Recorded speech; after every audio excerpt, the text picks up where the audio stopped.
The prostate. It's time for some straight talk about it. Prostate cancer is the second leading cancer killer of men. All men age 45 and older should be screened. Those with a family history of prostate cancer and African American men should be screened at age 40. KCUC has the most board-certified prostate specialist on staff. We treat the most prostate cancer in the metro. See the experts at Kansas City Urology Care. At KCUC, you see the best in KC. To make an appointment, visit kcuc.com. America's favorite place to watch football is Stadium Swim, located at Circa Resort and Casino in Las Vegas. Catch all the biggest games at a viewing experience built for sports fans. Chill in one of their 6 pools on 3 different levels for a perfect view of their massive screen. Plenty of seating options from cozy daybeds to private, temperature-controlled cabanas. Stadium Swim. Book your spot today at circalasvegas.com. All-star closer Kenley Jansen, we have a question. What's the best podcast of all time?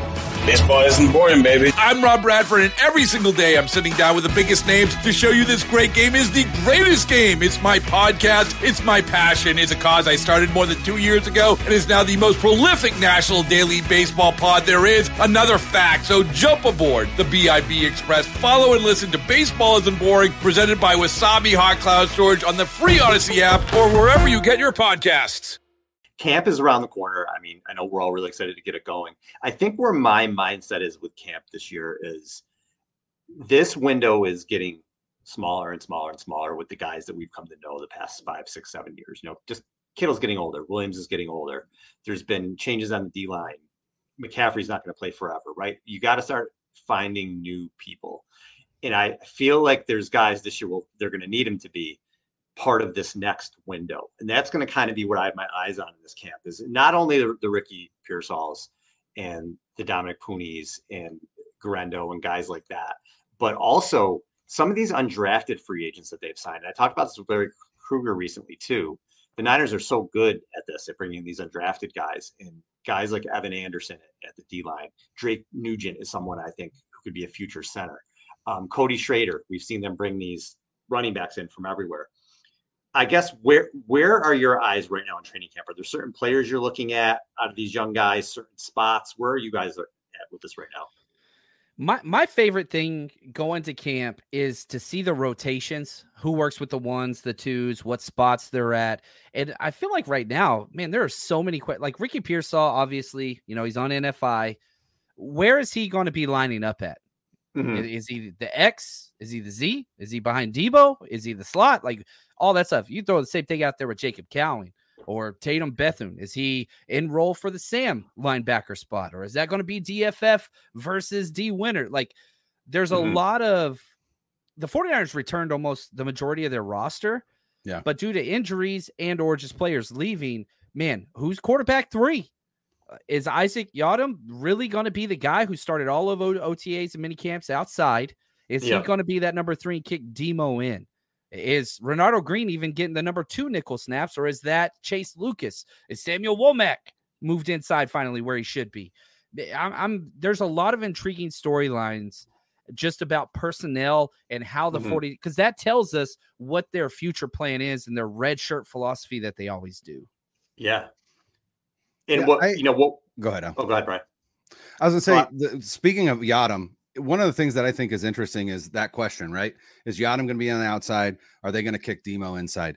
It sounds like that is the scenario they would prefer, but they know that Demo is really good on the outside. I know this sounds conspiratorial, and it kind of is, but one of the questions I have is Demo also is going to be in line for a contract extension after this season. Slot corners do not make as much as outside corners. Is one of their thoughts, look, we kick him inside and then we negotiate him as a nickel corner. And if push comes to shove and we cannot sign Charvarius Ward to a number that we agree to, or whatever the case may be, we've got Demo that we know we can throw back outside, paying him nickel money. I mean, like I said, it's conspiratorial nature, but I think that's probably at least part of some of the thought process. Outside of the fact that Demo would be great in the slot. I mean, he really would. He's a willing tackler. He's a great blitzer. Those are all things that you need to be if you're going to play that nickel spot in this 49ers defense. And so, yeah, I'm excited to see the rotation at corner, especially because, again, both Demo and Charvarius Ward are going to need extensions after this season, or at the very least, Ward is going to walk after this season. But Al, you brought up running backs. The amount of running backs they have in camp is wild, right? Because they drafted Garendo and they brought in Cody Schrader, and they still have Jordan Mason, and they still have obviously they still have CMC, and they still have man, he's injured so many times. I'm Elijah Mitchell right now. Thank you, Elijah Mitchell. That's a lot of talent at the running back position, in which they're probably only going to carry 3 because Juice makes 4. And so are they looking to possibly move Elijah Mitchell? Is Jordan Mason's pass protection, has it gotten better so that he can actually have a fighter's chance at making this roster?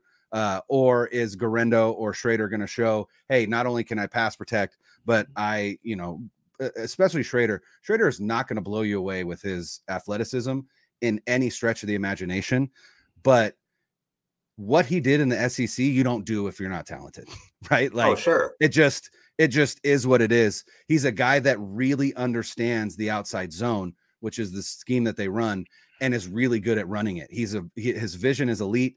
He has one cut and go ability. That's the kind of thing that Shanahan looks for. And so while he's not a burner by any stretch of the imagination, could he be a guy that supplants Mason because he shows that he can pass protect? Whatever the case may be, it will be interesting to see. But I think wide receiver, I think is going to work itself out. And I think we already know at least 5 of the guys that are going to make the squad. Great. So yeah, I think 5 are locked in. Yeah. So to me, running back is intriguing. Cornerback is intriguing, just to see the rotations and hopefully to see the fact that Ambry Thomas isn't getting on the field at all. That's one of the things that I hope to see as well. No offense, Ambry. There's a world where Mitchell and Mason are not on this team. Agreed. I mean, I could see it happening. Schrader, I've heard people compare him to Blake Corum light. He runs like Blake Corum. Yeah, we know that they how much like Garendo. Obviously, they spent a high pick on him. So there's a world where both of those guys are gone. Mitchell's great, but he's always hurt. At what point do you have to cut bait? He's in the last year of his deal. You could probably trade him. And Jordan Mason's the guy that the fans love. We love to watch him run the ball, but I don't think Kyle Shanahan does. Kyle Shanahan clearly doesn't trust him. He doesn't get on the field. So running back, yeah, I could definitely see a world where it is Garendo and Schrader and CMC, obviously. You brought up the secondary a little bit earlier. And John, you mentioned like what guys are they going to redshirt this year? And I think that's a really good place to look where their head's at, because Demo's a free agent. Ward's a free agent. Yadam's on a 1-year deal. Hufanga, if we want to look at the safety group, is in the last year of his deal. So what is the long-term plan there? Do they plan to bring back 2 of these 3 guys, or are they going to groom, I don't know, a Luter, a Green, guys like that to take over, because they only maybe plan to bring back 1 of them. So that's what's going to be interesting for me to see, is who, like you said, who's where, who's playing inside, where do they have people, lined up? Because if Yadam has a great year, you can't re-sign Yadam, Demo, and Ward. You can't afford those 3 guys. And Hufanga, what are you going to spend? $45 million a year on your, on those 4 guys? You can't do it, probably more. So that's going to be really interesting. They have decisions to make there, and who do they have lined up where, and which of these young guys may be able to step in and start as early as 2025. Yeah, and I think the Niners, I don't think the Niners know the answers to these questions. I think the way their personnel and the way in which they order their depth chart and picks and everything is, look, okay, who's leaving next year? I call this the Laken Tomlinson plan, right? So, like, who's going to on an expiring contract? Let's draft a backup. If they prove themselves, awesome, we move on. If they don't, then we just keep the stud. And so you've got a Drake Greenlaw backup, Hufanga backup, Demo, Charvarius Ward backup. You've got, Banks. He's on the last year of his deal. His back, like, they're peppered all throughout this entire thing, even the Ricky Pearsall pick. And so it's just like, look, let's just go into it. Let's see what happens, and we'll reevaluate this if they can prove themselves. And if they don't, then that kind of dictates who's going to be brought back and who isn't. We thought Aaron Banks was the biggest bust ever, because that dude got no snaps. He was a healthy scratch every single game. Steps up, starts every single game his sophomore year, and everybody's like, all right, I hope he returns to his sophomore level of play this year, by the way. But now you got Dominique Pooney taking snaps behind him at left guard. He's actually behind Ben Barch, though. That's another thing. Like not the sexiest. Yeah, he was at certain parts. So okay. Barch got moved to center because all of our centers were hurt for OTAs. So I mean, Ben Barch was taking first team center snaps. But the one thing that I keep telling people is like Chris Forster loves Ben Barch. like he loves that dude. He has a bobblehead of him on his car dashboard. I promise you, that's not true. I'm making that up. But we'll have to see how it all pans out with this rotation. And Shanahan don't want to play any rookies. But when injuries happen, and they always happen, right? That's when Elijah Mitchell gets his chance. That's when, all these whatever get a step in and get an opportunity. But it's not by design. It's, man, we got an injury. Let's see what the young guy can do. Well, and it certainly feels like you said, actually in the chat here, Uncle Salty says the Kyle's Redshirt program continues. It really does feel like the pattern that they've developed is we will sign mid-level veterans to 1, maybe 2-year deals, right? And then we will also draft players at that position. And then we will plug those veterans in because Kyle Shanahan obviously trusts veterans more than he does rookies. But if that veteran falters, you've got a rookie that if they prove themselves, right, they step in. If not, they step in the following year because you're not re-signing that veteran or whatever the case may be. And it definitely seems like they're doing that. Sorry about that. That was my fault. No, you're good. The one thing I would want to add to what you just said, Brian, again, a little nuance to it. Now, even in the draft this year, they didn't draft like all the rookies are like veteran rookies. True. They're all 25, 26. Yeah, I would say they're like mid-20s. So maybe that was the draft as well, though. The shift is, look, let's get these guys that we can rely on. Again, that's not what I'm saying they're doing, but that could be a shift or an adaptation this year because everybody started 30-plus games beside Isaac Guerrero. Everybody else played a lot. He's the only one that really hasn't started. Even the undrafted free agents, they've played a lot. So maybe that shift's taking place, but I doubt it.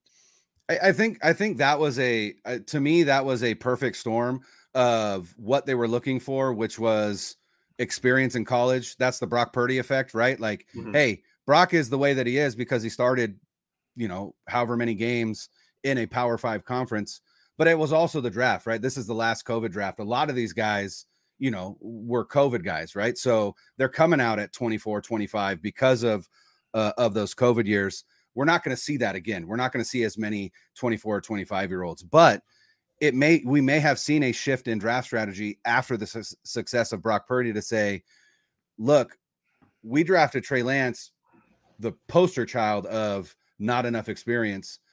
And then we drafted Brock Purdy and look what happened.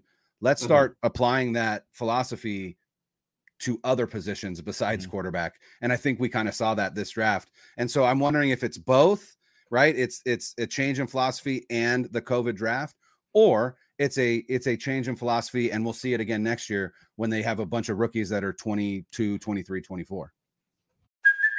Hey, it's Kaylee Cuoco for Priceline. Ready to go to your happy place for a happy price? Well, why didn't you say so? Just download the Priceline app right now and save up to 60% on hotels. So whether it's Cousin Kevin's Kazoo Concert in Kansas City, go Kevin, or Becky's Bachelorette Bash in Bermuda, you never have to miss a trip ever again. So download the Priceline app today. Your savings are waiting.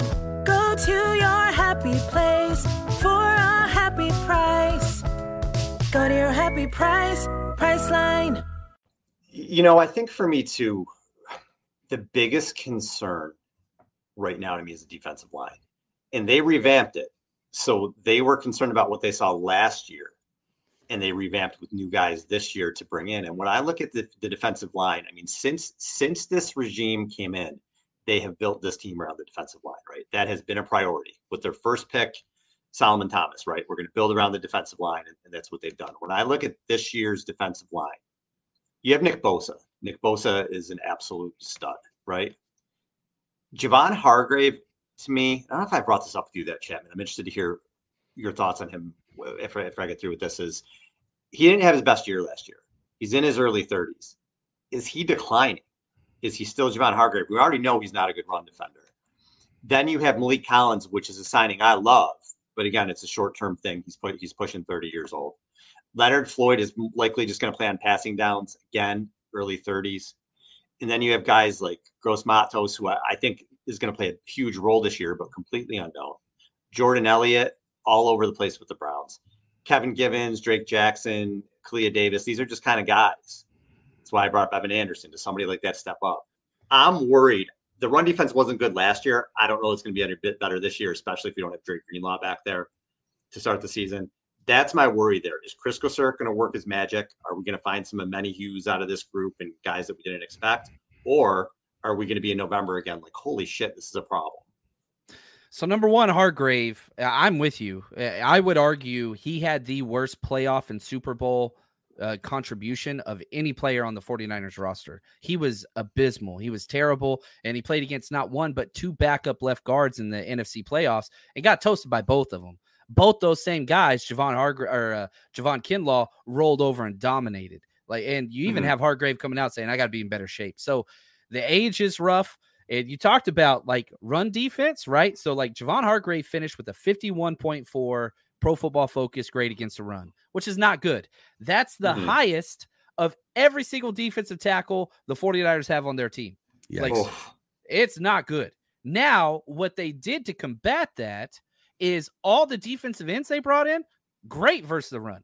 So you've got these really, really good. I mean, you went from Randy Gregory and Chase Young, who are lost every single time it's an outside crack toss play, to Yetur Gross-Matos. He's kind of getting paid because of what he does against the run. Leonard Floyd, the length and strength and leverage, great versus the run. Nick Bosa might be the best defensive end against the run in football. But you've got these stacked defensive ends that are great against the run. The defensive tackles, not so much. And you brought up Evan Anderson. He is a lock to make the 53 for me. I think it's him and Kalia Davis. Yeah. And I think Evan Anderson's going to be that guy. You just watch the tape, and it's like, man, the Niners don't have that. Now, an outside shot is Shaquille Brown, who, out of Troy, that they stole from the Titans, Rand Carthon. So, they've got some back-end guys that are just run stuffers, first, second down players only. But somebody's got to step up, because Malik Collins is a very good player. He's not a run stuffer. He never has been. That's not his role, or has been his role. And so Kevin Givens, no. Jordan Elliott, no. That dude was a pass rush specialist only from the inside. So somebody got to step up. I'm scared of it too. I do like Devondre Campbell. I do like our safeties. I do like that we have strengths at nickel. I think that's going to help. But, man, if there's a red flag on this defense, it's stopping the run. Duo, double teaming whenever, the duo plays where you double team both guards. The 49ers operate with the fewest light boxes in the NFL in defense because we stay in our nickel and we don't crowd the boxes. We don't. We stick to what we do. Man, if Malik Collins and Hargrave can't anchor against double teams, it's going to get scary. And look at the teams who have to, not to jump in on your price, sorry, but the teams they're going to have to compete against. Right. The Eagles are going to run the ball with Barkley this year. The Lions, that offensive line. The Rams scare the shit out of me this year, at least offensively they do. The Packers are going to, you get in a game in January with the Packers and you hand it to Josh Jacobs 30 times. Cowboys will never scare me because they can't win a big game. But everybody else, all those other teams, right, they can attack you with the run. And that's why I'm worried this year. I mean, look what the Rams did with their guards, right? They invested a shitload of money in their guards. They are absolutely going to run the ball on the interior on everybody. And the 49ers are going to play them twice. And it will be very, very interesting to see what that looks like. And like you said, John, they don't have an interior presence that anybody knows can stop the run. They've got guys that we think can, right? We've got guys that have the potential, right? Guys that did it in college, but nobody that we know can. And the other thing is, I mean, if you don't have Javon Hargrave is going to be on the field almost every down, right? You're not taking Javon Hargrave off the field for because of what you're paying him. And we can talk about whether that was a good decision or not. I mean, I was over the moon when they made that signing before the season, and then the season happened, and you're like, oh damn, that was not at all what I expected. So then the question becomes, Malik Collins, the guy that you essentially brought in to replace Eric Armstead, if he can't stop the run, when does he get on the field? Because if he's just a pass rushing D tackle, then again, you're losing the flexibility of your Yetur Gross-Matos, who, you have to be a run stopper on the outside, but likely moving inside, right, in obvious passing downs, but then Malik Collins will be there and Javon, right? So the rotation is so there. I don't even think they know what that rotation is going to look like yet. And it's really going to kind of, I think, not even really shake itself out until, I would say, after the first quarter of the season, when they actually it's going to take time. Yeah. You're 4 to play games. Yeah. You're 4. Right. Now, who's the 5-6? And I'm sitting here screaming Evan Anderson, Kalia Davis, if he took some steps up. But if not, like, I would not be shocked. Shanahan's notorious for this, the training deadline, getting these back into the roster guys on the defensive line. Like, that's going to be happening again. I hope that it doesn't. But Kalia Davis, Shaquille Brown, T.Y. McGill, like, we're still doing this. Like, this is still happening. Right. Yeah, Evan Anderson, that was, to me, that was, and I said this on our show after the draft, that was the one undrafted free agent that I thought was a lock for this roster because of what he provides, and also because they gave him, for an undrafted free agent, a very high signing bonus, which to me was like, it really kind of signaled, yeah, we're keeping this guy. But he's a rookie, right? And you have no idea what you're going to get from a guy like that. Kalia Davis, again, a guy that we really don't know because he redshirted his first year, didn't get a whole lot of time last year either. So, Al has been sounding the alarm for run defense for the entire offseason. And I don't think we're going to know until well into the season whether or not we can expect this team to stop the run or not. And if John's worried about it, I'm really worried about it. It makes me more. Oh no, John's always positive, and if he's worried, I'm really worried.